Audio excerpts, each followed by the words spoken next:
Assalamualaikum teman-teman. Hari ini aku dan kawan-kawanku akan bercerita tentang sebuah kisah kelahiran Nabi Muhammad sallallahu alaihi wasallam. Rasulullah lahir 12 Rabiul Awal pada tahun gajah. Tahun ini adalah masa di mana pasukan gajah yang dipimpin Abraha Abasyah datang ke Mekah dan ingin merobohkan Ka'bah.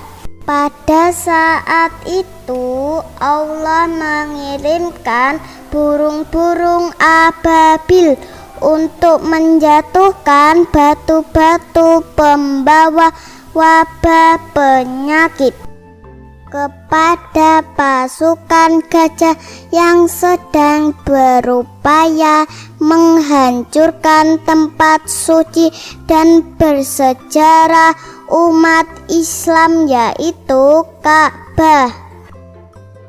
Detik-detik saat kelahiran Rasul, banyak peristiwa-peristiwa tidak lazim terjadi.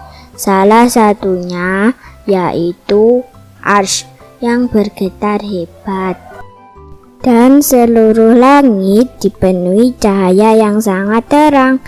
Bumi bergoncang begitu dahsyat sehingga berhala-berhala di dalam Ka'bah pun roboh. Sumur Zam-Zam pun airnya bertambah besar. Abdul Muthalib pun bahagia melihat Aminah begitu senang menyambut detik-detik kelahiran Rasulullah. Pada keesokan harinya, Abdul Muthalib selaku kakeknya membawa bayi yang baru lahir itu ke Ka'bah untuk diberi nama. Abdul Muthalib berjalan menuju Hajar Aswad untuk bertakbaruk dengannya, untuk mengelap berkah batu surga itu.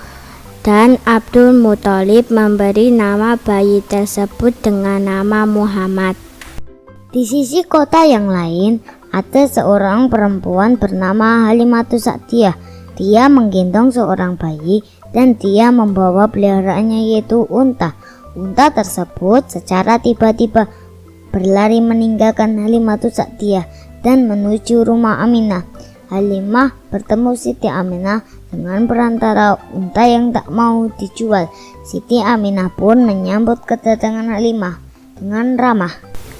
Melihat Halimatus Sa'diyah menggendong seorang bayi dan Aminah menyuruhnya untuk meletakkan bayi itu agar bisa beristirahat dengan nyaman.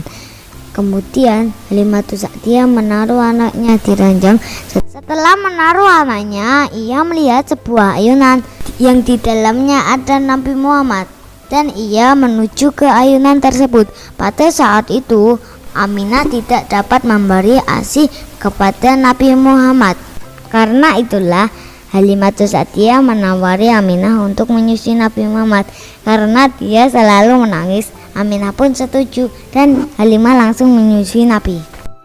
Setelah sedikit dewasa, di tengah perjalanan pulang ke kota Mekah, tepatnya di desa Abwa, Aminah jatuh sakit dan tidak tertolong lagi dan meninggal dunia dalam perjalanan. Ketika itu Nabi Muhammad pingsan.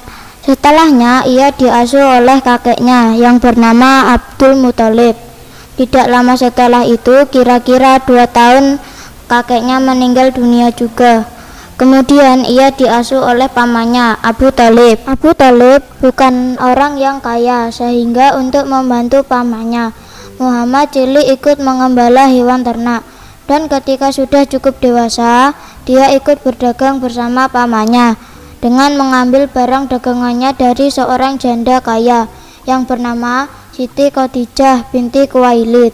Tidak lama setelah itu, Khadijah tertarik dengan Nabi Muhammad dan melamarnya. Kemudian mereka menikah. Pada saat itu Nabi Muhammad berusia 25 tahun, sedangkan istrinya Siti Khadijah berusia 40 tahun. Sebelum dijadikan seorang rasul, Allah pun telah memberikan anugerah keistimewaan kepada Nabi Muhammad. Salah satunya adalah wajahnya yang bersinar terang, mampu mengalahkan sinar rembulan. Selain karunia wajah yang bersinar, Rasulullah juga diberikan wahyu pertama dari Allah Subhanahu wa Ta'ala. Menjelang diturunkannya wahyu pertama, Rasulullah mendapatkan sebuah mimpi di mana malaikat Jibril datang menghampirinya. Nabi Muhammad pun merenung dan memikirkan mimpi yang dialaminya dengan menyendiri di Gua Hira. Pada saat itu, malaikat Jibril datang kepada Rasulullah dan menurunkan wahyu pertama yang diberikan Allah Subhanahu wa Ta'ala. Saat itulah Allah menurunkan ayat dari Quran surat Al-Alaq ayat 1-5. Bismillahirrahmanirrahim. Iqra bismi rabbikal ladzi khalaq, khalaqal insana min 'alaq. Iqra wa rabbukal akram, alladzi 'allama bil qalam, 'allamal insana ma lam ya'lam. Shadaqallahul adzim. Setelah peristiwa itu, Nabi Muhammad pulang dengan perasaan takut. Namun disinilah waktu di mana kisah kerasulan Nabi Muhammad dimulai, di mana Nabi Muhammad sebagai utusan terakhir yang akan membawa kedamaian bagi seluruh umat manusia. Begitulah cerita tentang kisah kelahiran Nabi Muhammad Sallallahu Alaihi Wasallam. Tunggu cerita selanjutnya ya teman-teman. Wassalamualaikum warahmatullahi wabarakatuh.